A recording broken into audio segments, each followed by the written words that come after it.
म मसीहमा करोड करोड धन्यवाद दिन चाहन्छु, म मसीह येशूको नाम। त्यसैले किनकि जब जब संसारमा मानिसहरूले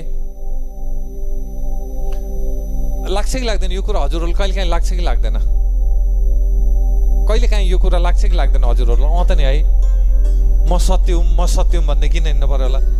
म सत्य हुँ कसले भन्छन् फेरि याद गर्नु होला है, याद गर्नु होला। मैले भन्नै पऱ्यो भने पनि भन्छु, भन्नु परेन भने बुझिसक्नु भएको छ। म सत्य हुँ भन्दै कसले भन्छ बुझ्नु होला।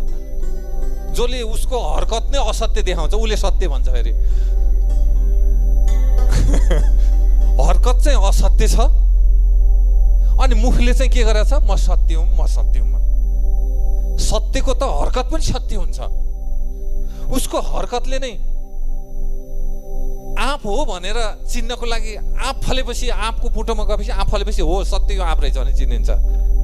यदि त्यो बुटमा आँप फल्दैन र अनार फल्छ भने त्यो आँपको बुटो होइन, फेरि त्यो अनारको बुटो रहेछ भनेर जान्नुपर्छ। मेरो बुझाइ चाहिँ होइन।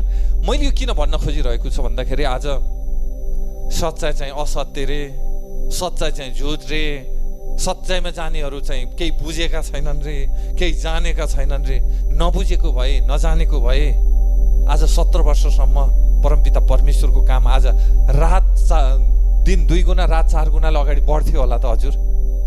त्यसैले सर्वशक्तिमान परमपिता परमेश्वर भन्नुहुन्छ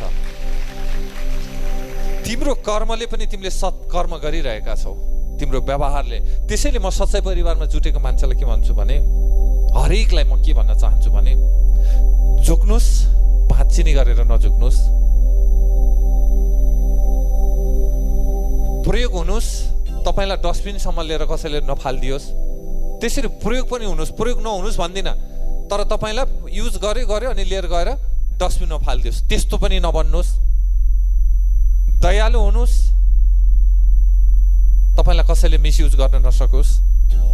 प्रेमिलो हुनुहोस्, कसैले तपाईँलाई गलत अर्थ नलगाओस्, होइन? अनि आफ्नो रक्षा त आफूले गर्नुपर्छ।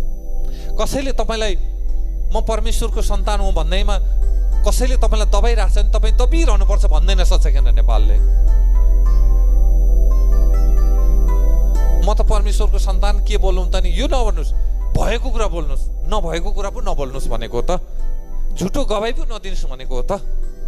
यदि तपाईँलाई कसैले मिसयुज गर्न खोजिरहेको छ भने त्यो युज नहुनुहोस्, तपाईँहरू त्यसको प्रतिकार गर्नुहोस्।